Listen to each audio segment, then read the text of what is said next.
শারদীয় দুর্গাপূজাকে কেন্দ্র করে ফরিদপুরে শেষ সময়ের প্রস্তুতিতে ব্যস্ত মণ্ডপগুলো। পূজা শুরুর আর মাত্র কয়েক ঘন্টা বাকি। এর মধ্যেই প্রতিমার সাজসজ্জা থেকে শুরু করে নিরাপত্তা ব্যবস্থাপনা সবকিছু শেষ করতে মরিয়া আয়োজকরা। শহরের বড় মণ্ডপগুলোতে রং তুলির ছোঁয়ায় প্রতিমা সাজানো চলছে শেষ মুহূর্তেও। শিল্পীদের তুলির আঁচড়ে ফুটে উঠছে দেবী দুর্গার অপরূপ রূপ। পাশাপাশি বিদ্যুৎ আলোকসজ্জা, ফুলের সাজ এবং মণ্ডপের বাহারি সাজসজ্জা যেন উৎসবের আমেজকে দ্বিগুণ করে তুলছে। পূজার আর আজকে থেকে আর একদিন বাকি আছে আর কি। সর্বশেষ 11টা প্রতিমা তৈরি করছি, আর এই একটা আছে আর কি, 10টা কাজ ক্লিয়ার। প্রতিমা গড়তে আপনি প্রায় 8 থেকে 10 দিন সময় লাগে। আর এটা গড়তে অনেক বিভিন্ন ধরনের সামগ্রী লাগে, যেরকম বাঁশ, খের, সুতুলি, এরকম বিভিন্ন ধরনের আর কি সামগ্রী লাগে। এদিকে নিরাপত্তা নিশ্চিতে আইনশৃঙ্খলা বাহিনীও সর্বোচ্চ প্রস্তুতি নিয়েছে।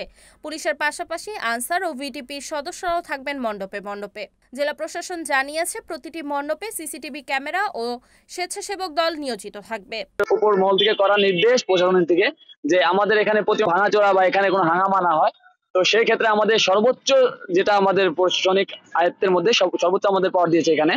আয়োজক কমিটির নেতৃবৃন্দ জানিয়েছেন পূজার সব কার্যক্রম নির্বিঘ্ন করতে তারা নিরলসভাবে কাজ করছেন। ভক্ত দর্শনার্থীরা যাতে স্বাচ্ছন্দ্যে পূজা উপভোগ করতে পারেন সেজন্য পর্যাপ্ত ব্যবস্থা নেওয়া হয়েছে। জেলা জুড়ে এবার প্রায় শতাধিক মণ্ডপে পূজা অনুষ্ঠিত হবে। পূজা ঘিরে নগর জুড়ে সৃষ্টি হয়েছে উৎসবের আমেজ, আর ভক্তদের মুখে মুখে এখন শুধু দেবী আগমনের উচ্ছ্বাস। Report Shariful Islam, NN TV, Faridpur.